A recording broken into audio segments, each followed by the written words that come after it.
Hi, and welcome to Mindectomy, the show about life issues you may or may not encounter. Did you know that you are unique? Nobody looks like you, thinks like you, feels like you, or reacts like you. Even siblings and identical siblings have unique qualities within themselves that make them different from each other. The world has billions of people, and you may ask yourself, how can I be completely unique? There must be at least one or two people in the world who look like me, act like me, and think like me. Although that may be partially true, I believe that we can still remain unique, even in 7.6 billion people.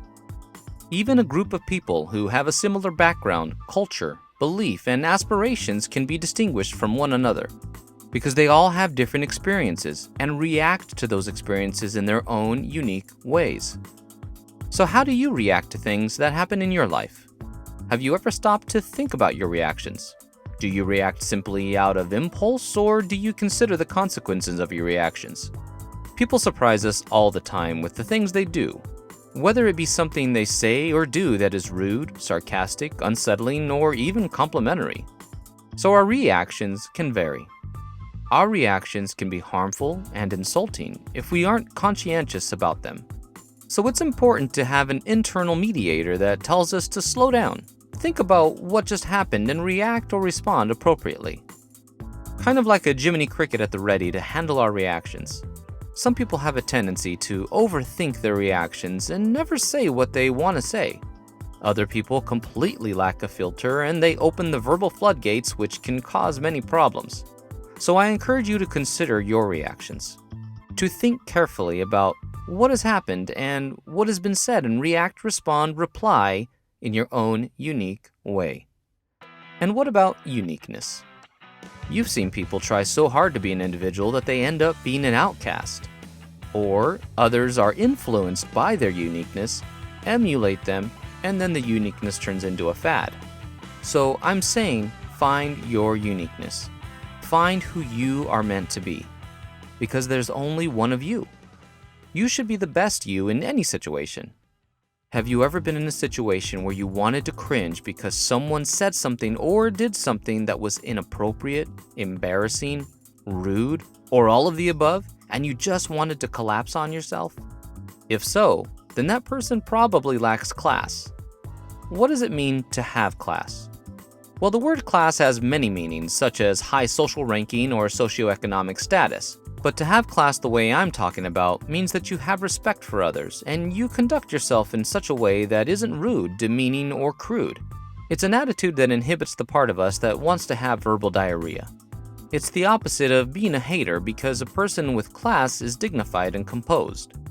The definition of dignified is having or showing a composed or serious manner that is worthy of respect.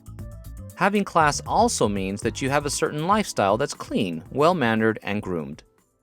Let's talk about self-control. Self-control is difficult to have sometimes, and unfortunately, many family conflicts and even crimes are committed because of a lack of self-control. But we are geared toward being impulsive as a society.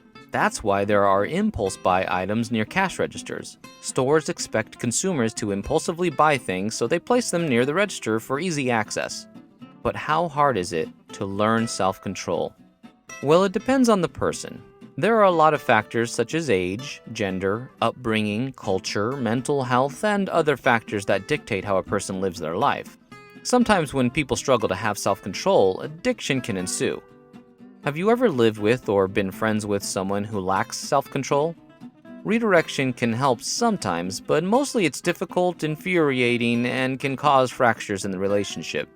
In a family unit or in a group of friends, we want to be a strong unit, admirable, unified, and proud.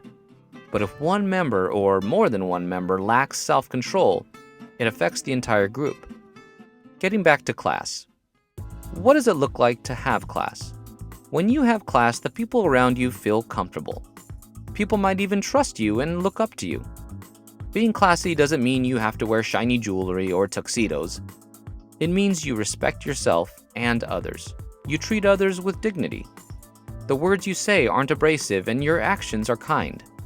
Some people love to have shock value behind the things they do or say. Don't get me wrong, I love comedy and humor is wonderful, but it takes skill and timing, and knowing your audience is key. Ultimately, having class means you make the people around you feel comfortable and welcome. I hope that you strive to be unique and have class, and most importantly, be good to yourself and be good to others. Thanks for watching.